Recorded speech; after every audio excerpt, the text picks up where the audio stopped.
I am back with our monthly membership video. Sorry about that. My camera just made the weirdest noise and I didn't know if it was going to film or not.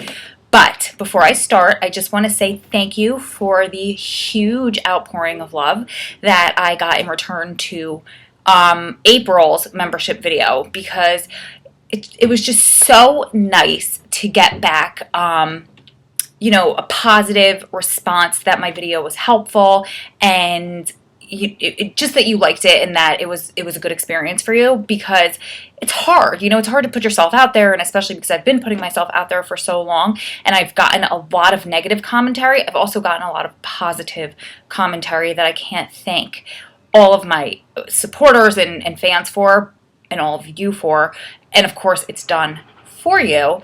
But it was just so nice to know that my videos are still helpful and that they're full of things that you want to hear and see, and that can assist you and support you in getting through this journey. So I decided, since I did have such a positive response from April's video, I'm going to follow the same format that we did last month. If you guys liked it, excellent. If you didn't like it, feel free to send me an email to reply to this email and let me know what you think I could do differently. Constructive criticism is always welcome. Bashing, I just won't read your email, or I will just file it into that beautiful little trash can. I'm going to break out my iPad so I can pull up the questions of the month, read them, and then reply to you guys, just like last month. So the first one. Hi, I would like to be anonymous. I've been a prison wife for a long time. I've been a rider with my husband through 2 sentences. The first one was a 4-year term, and the second a 3.5-year term. He seems to have gotten in trouble once more, and he's facing at least 15 years. I'm very confused and angry, as we have 3 children, and they are the ones who are suffering the most. That's true. I'm sorry. I feel like telling him to ride this one on his own. I'm very confused, sad, angry, but most of all, I feel like my world just shattered. What would you ladies do in my place? I've been there with him through thick and thin, and I actually never saw or dated anyone else while he was incarcerated. I waited for him all the time. Can you please help? Sure I can. First of all, I'm so sorry. I know how hurtful it is to be betrayed, or to stand by somebody for all of these years and to feel like your life is kind of passing you by while you wait for him, and he's going and he's doing it again. So I don't want to take that away from you. I want to acknowledge how crummy that feels, and how you have every right to feel like you're angry at him. That anger is so warranted. So my advice to you as another woman and as a friend is to try to get that anger out in a constructive and positive way, in whatever way that is for you to do it, because you don't want that anger to build up inside. It's going to do nothing helpful for you. So as far as him and staying with him on this bid, I'm going to be completely honest with you, and sometimes it sucks to hear the truth, but sometimes you have to hear it from somebody else who's going through it. I can tell you this. If this was Adam in this position, I would absolutely want somebody to tell me the same thing.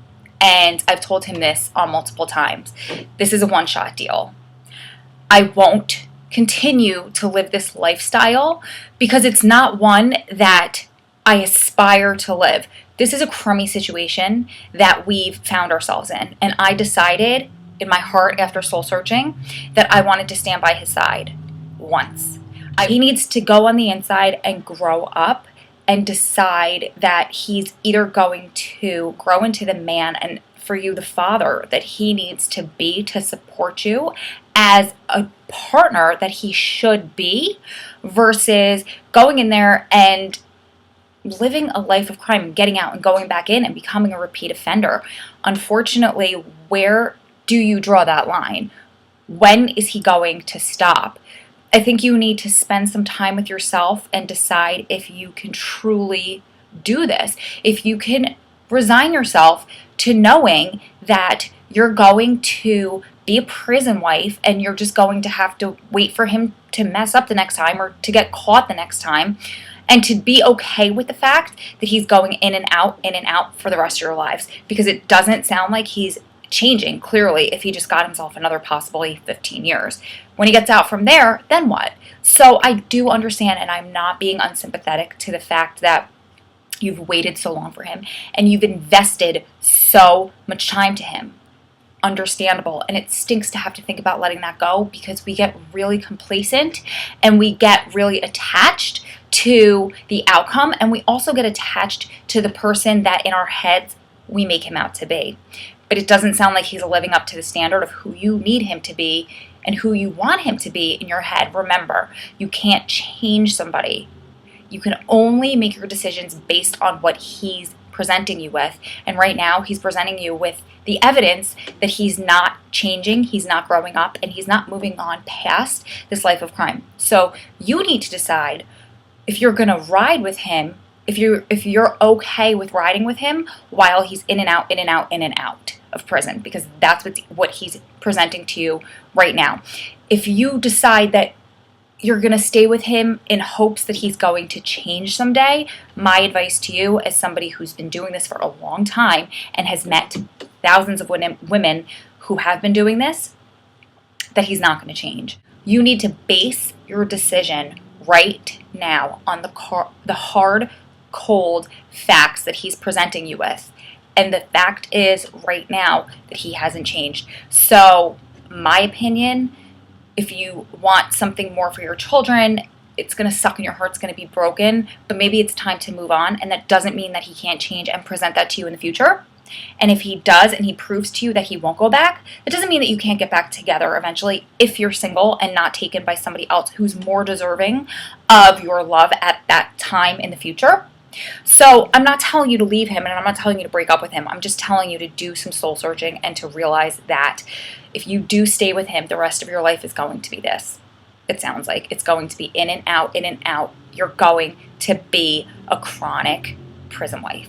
If you can do that and you want to live and stay on this journey forever, then that's what you choose to do, and that's fine. But from your email and from your questions, it doesn't sound like that. And so my advice back is, I personally, if it were me, would not stay with somebody that's resigned themselves to be a career criminal, because I want more for my life and I want more for my children if and when I ever have them, which this is funny coming from me because I'm a lifer's wife. But as you know, my situation is a little bit different. If I was in a situation where he had a release date currently, then these would be my thoughts. And it's funny, we've had the conversation multiple times, despite the fact that he doesn't have a release date. Hypothetically, if he did, it's a one-shot deal. So I hope that helps answer your question, and I'm sure it's not what you wanted to hear, but it's just my true heartfelt advice for you. Lots of love to you. We are all here on the site for you. If you need anything, advice, support, even advice or support on how to break up and move forward, then we're all here for you. Or even how to be his friend and to move on with your life while supporting an ex inside. I'm sure there are hundreds of women on the site who have been through the same thing. So let's move on to the next question. Number 2. I would like some advice on my situation. My love has been in jail and now prison since August of last year. When he went to jail initially, I was friends with him and had known him for a while. I started writing to him, knowing that he needed support from friends and that he was facing time. Around November or December, we were officially a couple, and I love him with all my heart. We are also best friends. But I'm so scared about when he gets out, which he just may parole. So will be within the next couple months. Okay, so I think she means I'm afraid of what's going to happen when he paroles, which is possibly in the next few months. How do we take our relationship from on paper and phone calls to an actual real life relationship? And I believe that is such a great question, and not even for people that started out as friends or people that are MWI, or what stands for Met for Incarcerated, but even for people who have been in relationships on the outside, because for all the time that he's gone, you had to adjust your relationship from the physical and from what you had before, waking up and arguing about the garbage being taken out, or, waking up and going to work and going your separate ways and coming home and seeing each other every night, too, on paper. And if you have email, or just phone calls, or even visits if you have them. So as much as this is geared towards a specific type of relationship, I think we can all learn a lesson from that. First of all, honey, congratulations on making parole. That is huge. and you need to celebrate that. So I want you to take a step back and stop worrying about your fears for 1 second and just focus on the fact that it's possible that he made parole and he's getting out in a couple months. Just sit with that and celebrate that and enjoy that for a minute, because that's huge. And that's something that so many of your sisters have waited for so long and are still waiting for so long. So take a second and revel in that, and congratulations. So to answer your question, prison relationships have a way of making us open up and communicate on a deeper level, deeper than anybody that we've ever communicated with in past relationships ever before in our lives. Every single person that I've ever spoken to that's been in one of these relationships have said the same thing. Why? Because you take the physical part out of a relationship, and that's all we have to rely on are those few communication factors that we have available to us. So of course you learn how to communicate on this beautiful, deep level that not many other people in other types of relationships that have the physical learn how to communicate on. So that is an amazing, beautiful thing. What's also an amazing, beautiful thing is that you have this best friend who's now turned lover. How amazing is that? So many other relationships in the past are the opposite, and people don't take that time to build a foundation and a friendship on before they build a relationship. And basically it's 1 or 2 dates and you hop into bed and that's it, and it's boring and there's no substance to that relationship. Well, you've done that in reverse. You've built that whole entire relationship, and now you can move on with your best friend turned lover. That's amazing. It's going to be an adjustment at first, of course. Anything is going to be an adjustment at first that's different from what it is right now, of course. So anything that's an adjustment comes with a healthy dose of fear. It's normal. It's a human characteristic to fear the unknown, right? So know right now that what you're experiencing and feeling is absolutely normal. This is exactly what you've been waiting for. So remember that you're a lot more normal than you're giving yourself credit for right now. If you're on the outside and a little disagreement or tiff or something happens, like I was referring to before, he doesn't take out the garbage and you snap at him, remember, take a step back and remember that that's normal. So try not to hold yourself up to this higher standard that you think that you've created because of the deeper communication back and forth that you've only had through letters, and all you've had to do is express how much you love one another. Take that foundation, but also remember that transitioning into everyday life, there are going to be little things that happen that are normal. So give yourself that credit to avoid falling into a depression or experiencing tons of anxiety about his release because you're afraid of those little communications or those little tiffs. That'll help you get through. So if I can suggest a book for both of you to read before he comes home, it is a relationship saver. It is called The 5 Love Languages by a man called Dr. Chapman. It is probably the best book I've ever read in my entire life. It'll teach you how to communicate with each other and how to learn each other's specific needs in your relationship. Those are my suggestions. Don't be too hard on yourself. Make sure you realize that this is absolutely normal. Remember to focus on the positive and the fact that you're getting exactly what you've waited all this time for. And even though it's scary, it's just the unknown that you're afraid of. Just remember you're doing it and you're walking into the unknown with your best friend. So he'll be there by your side to support you. Once he's by your side, you guys can get through anything. And 3, I suggest for both of you to read the book, The 5 Love Languages by Dr. Chapman. It will totally bring your relationship to a new level. I hope that helps your question. Next up, we're going to do this month's challenge, and this one is called the Take a Pledge Challenge. And to let you know, this was inspired by Olay's Take a Pledge Challenge. They're doing some sort of moisturizing campaign, but I adopted their theory because I thought it was an excellent way to help us learn how to take care of ourselves and to feel better about ourselves. As the challenge is going to come with a prize for every single person that enters the challenge. That's how important and inspiring that this challenge will be for you. So I want to make sure that as many people enter, and to tell you that I appreciate the fact that you entered and took a minute and some time to focus on yourself. I'm going to send you something special from me. So here's how you take the challenge. What is one thing that you can change right now to give you more self-confidence, happiness, and radiance in your life.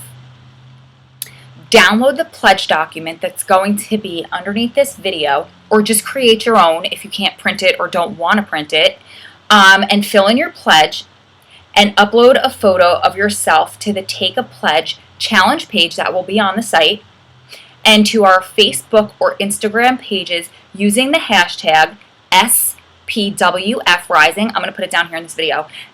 I don't know if I go this way or this way. SPWFrising. That's going to be the hashtag.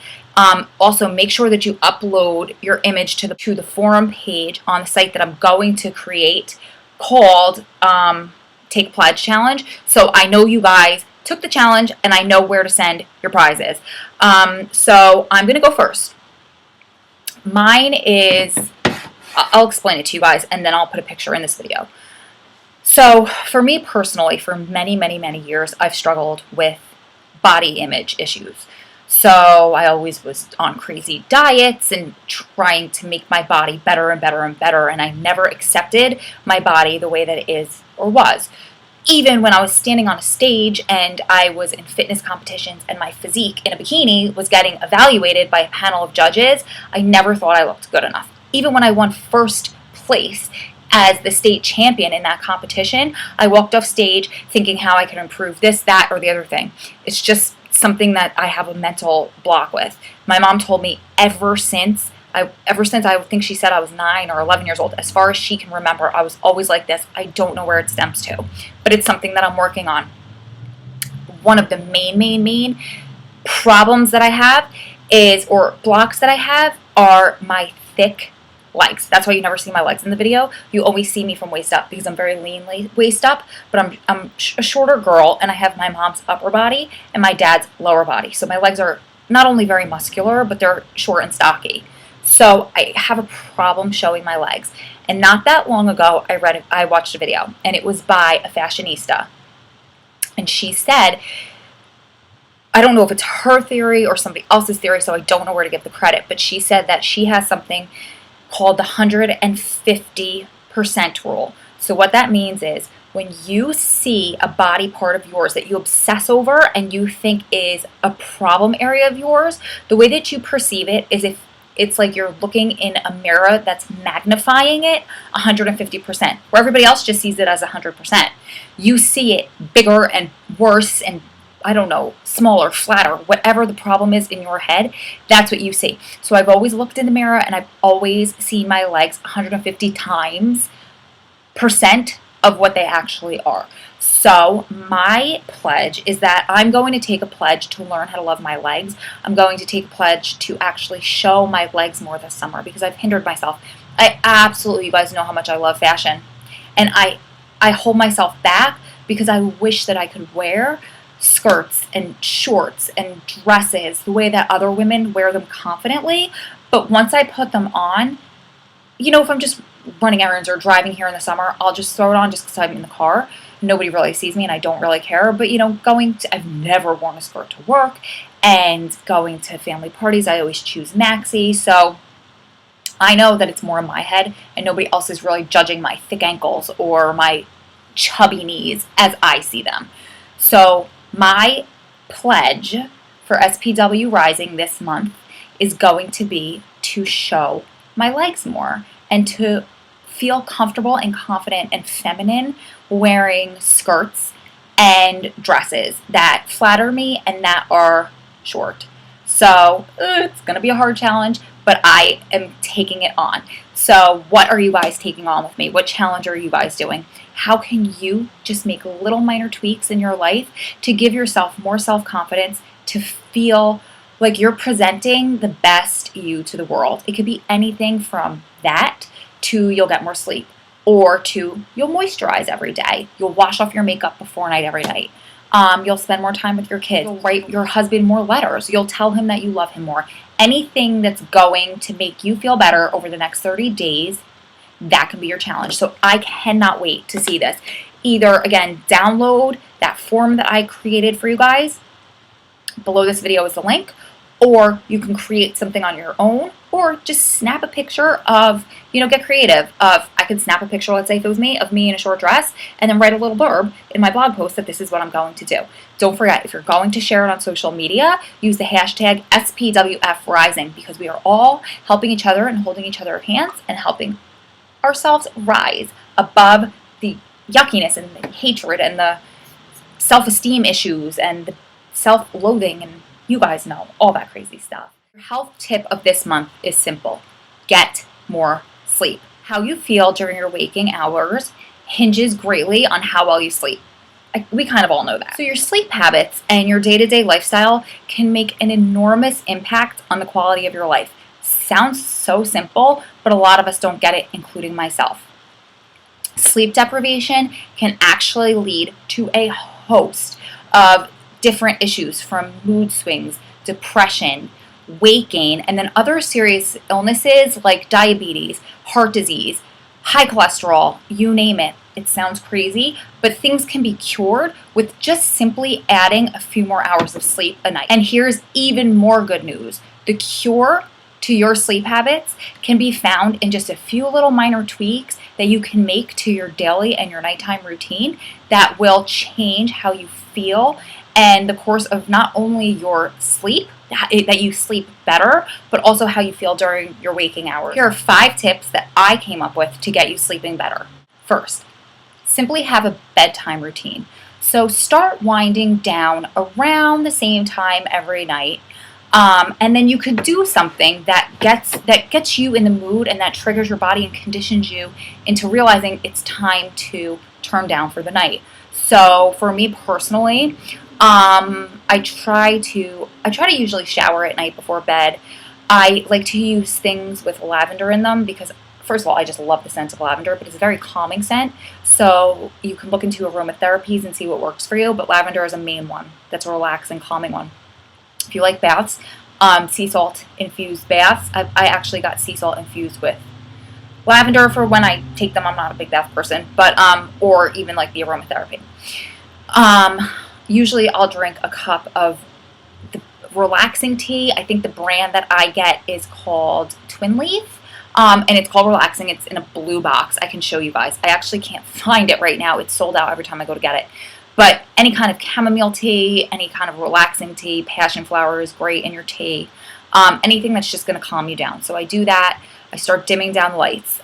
So anything that you can do to trick your body into believing that it's time for you to go to sleep and that, just give yourself a routine and condition yourself into this, then that's going to work to your benefit. Because remember, our bodies are a machine.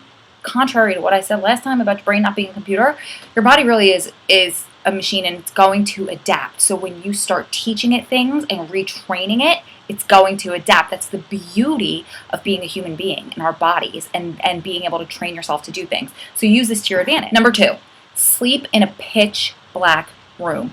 As dark of a room as you can get, the better. So if you have blackout shades or blinds, you can pull down the blinds or the shades. You can even go as far as remember back in high school and college days when you wanted to sleep in and you didn't want the sunlight to bother you because you were probably up all night and wanted to sleep all day, all morning or into the afternoon. Guilty. You throw blankets or towels over the windows. Try it. You never know. No one's going to judge. I'm not going to judge you. Do it and get better sleep. It's even been proving that the lights of this light on the cell phone that blinks, or even just the digital numbers of an alarm clock, or the little green or red light on your DVD player, that's going to all hinder your sleep cycle, which is crazy. And I actually had no idea about that until Adam's the one that told me it, and I looked it up, and he was right. So try to get as pitch black of a dark room as possible, and even a cooler room is going to help you.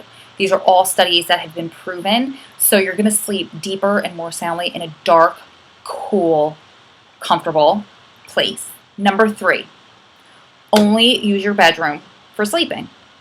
Sounds silly, but try not to do other activities such as watching TV, hanging out, eating in your bedroom, because you want your body to be conditioned to, when you get into your bedroom, that's when you're going to sleep. For me, I don't follow this one because I live with a whole bunch of other people, so majority of the time I'm doing work and working on my computer and stuff in my room. But ideally, you want to either only sleep in your room or do adult like activities in your room, which none of us are really doing right now. So really only sleep in your bedroom if it's possible for you. That would be ideal for you to get the best amount of sleep, because just like number one, you're conditioning yourself. You know, you're winding down, blah, blah, blah. You go into your bedroom, your body knows it's time for me to sleep now. Number four, oh, this one's so hard. Stop looking at anything with a lit up screen an hour before bedtime. So hard, right? I have to take this advice too. I've been trying to nail this one for a long time. The problem with me is the very last thing I do every night is send Adam an email goodnight, because we have an email system. So I do everything I have to do and I cram everything into the night, and then usually I'm in my bed just sending him a message. So my mission is to eventually send that out a half hour to an hour before bedtime, so I stop looking at the screen and I can get better sleep. But anything with a lit up screen is going to stimulate you, and that's the exact opposite of what you want to do before bed. So anything with a lit up screen, like I said, any electronic device, your phone, your iPad, your computer, any kind of tablet, even your TV, that's all stimulating your central nervous system, and everything's firing and going, and then you're trying to go to sleep and everything's like going on. Of course you're not going to get restful, relaxing sleep. So if you can, try, again, easy to say, not easy to do, but try to stop looking at screens a half hour to an hour before it's time to go to bed. Number five, okay, you guys are going to think I'm crazy with this one, but I promise you it works. And this is another one that I've gotten from Adam, and I was like, you're crazy, and then I researched it, and it's true. The reason Adam knows all this stuff about sleep is because he was an insomniac the majority of his life, and so he really, really, really studied sleep and how to get better sleep and how to make himself fall asleep, because he never slept. And a lot of his, crazy, erratic behaviors when he was acting on emotion when he was young and getting himself in trouble probably was due to the fact that he was running on no sleep. And everyone knows how we get when we don't sleep. At least I know I turn into a crazy monster. Either I turn into a complete bitch or I turn into a basket case. So no, honestly, nobody functions well without sleep. So again, he studied it, and what he taught me was something called alternate nostril breathing. Humor me and try this a couple times and you're gonna love it. So what this does is this triggers your parasympathetic nervous system, which is what puts you into sleep mode, what calms you. It's actually, remember, we're all animals and mammals. So this is from the old days before evolution. This is what triggers bears to go into hibernation. Their parasympathetic nervous systems are way more advanced than ours, and they spring into action for all those months, where ours spring into action every night. It's our circadian rhythms. I'm probably speaking half Chinese to you guys. But I promise you, this is all very, very, very well studied, because clearly prison wives aren't the only ones with sleep issues. So what you do, this is super simple. You lay down on your right side and you hold one nostril and you breathe in for 4 counts.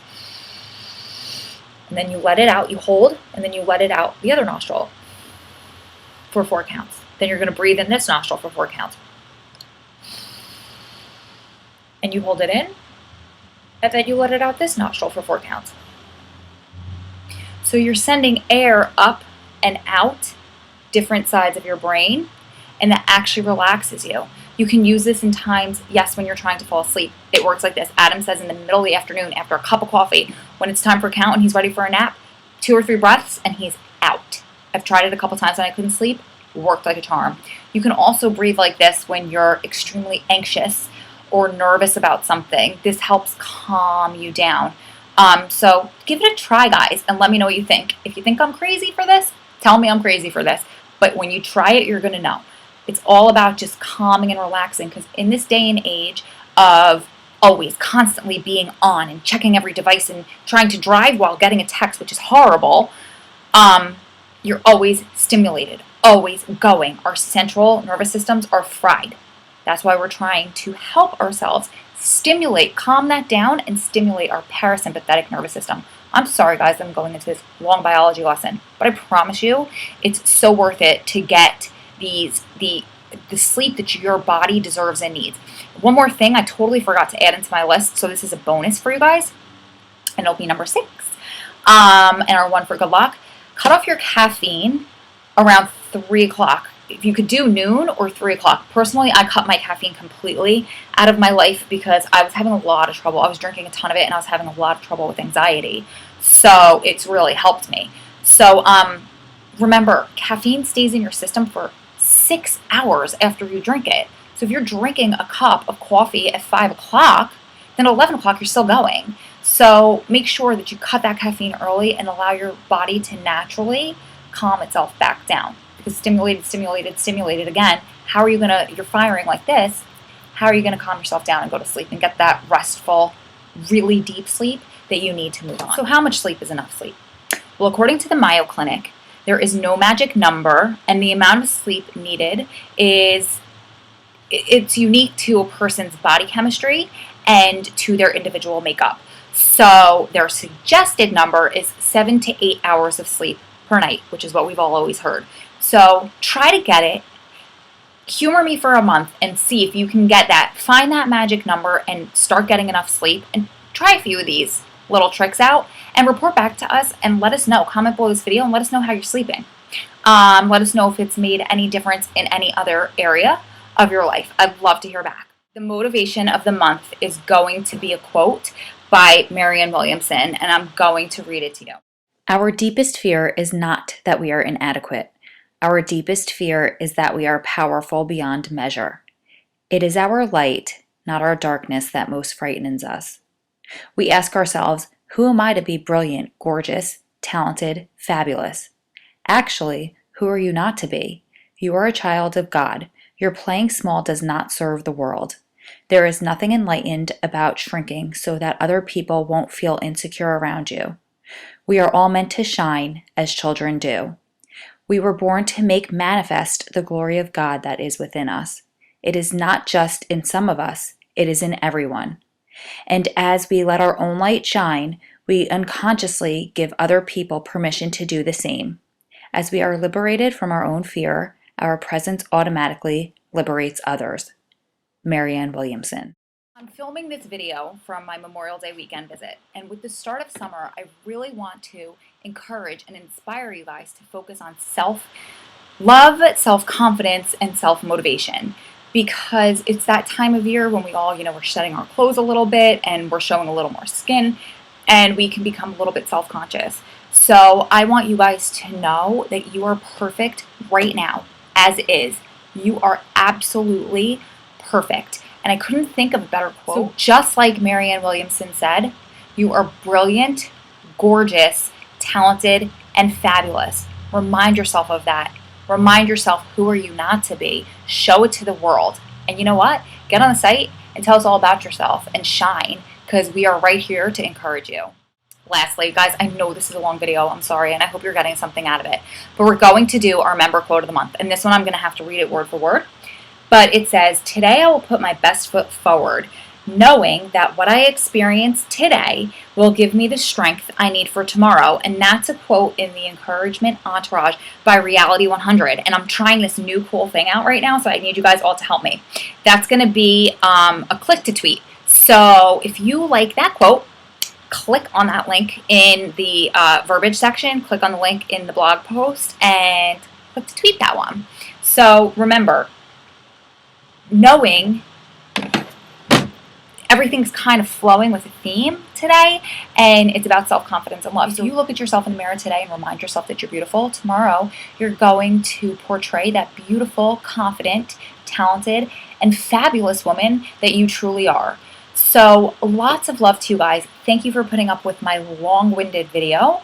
If you guys have any comments or questions or anything that you want to add or you want to see added to next month's video, please just send me an email to strongprisonwives@gmail.com. I will put that right there, or maybe right there. I'm not sure. I haven't done this in a while. I don't remember which way it goes. But, or you can comment below. You can instant message me. About a couple updates on the site, we're rolling out a special campaign that is in the works right now. I don't even want to tell you guys anything about it. It's that special and cool. So look forward to that. I am so excited. Holly's actually heading this one up with a couple of our staff members. I can't wait to roll it out to you guys. You're going to love it. As far as the mentoring program, we have our 4 mentors on board, so that's all ready to be rolled out. We're going to start accepting applications for mentees before my next monthly video, so over the course of the next 30 days. And there will be an application process. Because we only have 4 mentors at this point, we're going to cap the number of people that we're going to accept to be mentored. I think we're going to go between 10 and 15. So we'll have that number before we release the whole thing and let you guys decide, and let you guys submit your applications, and then we will get back to you and let you know who will be mentoring you if you've been accepted into the program. And moving forward, we're going to hopefully accept everybody into the program. It's just the matter of having enough mentors on board that are there to give you their time and get you to reach your goals and to help you with whatever you need to be mentored. So I think that's it for now. Next month, we're going to include something from Deshawn. And whatever else you guys want to see, honestly, just let me know. So you guys have a wonderful Memorial Day weekend. If you're on visit, have a wonderful time. Be respectful and courteous of the rules, just so nobody get yourself in trouble and get your visits taken away from you. We don't want that. Comment on the site and let us know how your visits go. Post up your pictures if you want when you get them. If you're home and relaxing this weekend, have so much fun. Enjoy your time off. Get some rest and relax and take care of you so you're ready to face the summer with a smile. Lots of my love to you guys. Keep staying strong. Keep loving strong. Keep supporting one another through this journey. You're one day closer to your happily ever after, and I'm so happy that I can support you through it. I'll see you guys next month with our next monthly video. Bye. The Strong Prison Wives and Families community is a group of extremely positive, supportive, caring, and loving people dedicated to helping one another through this journey. Go to www.strongprisonwives.com, leave a comment, and join in on the conversation now. Also, check out our blog section where you can read daily thoughts from fellow wives and family members. Hop into the action by posting comments or your own blogs too. If you want even more support from all over the world, plus inspirational stories and insights from a lifer's wife who's been doing this a long time that I only share in my private video section, go sign up now. Again, this is Ro, co-founder of Strong Prison Wives and Families. Keep staying strong, keep loving strong, and sharing your support with our community. Lots and lots of my love to you. Thank you so much for watching, and I'll see you on the site.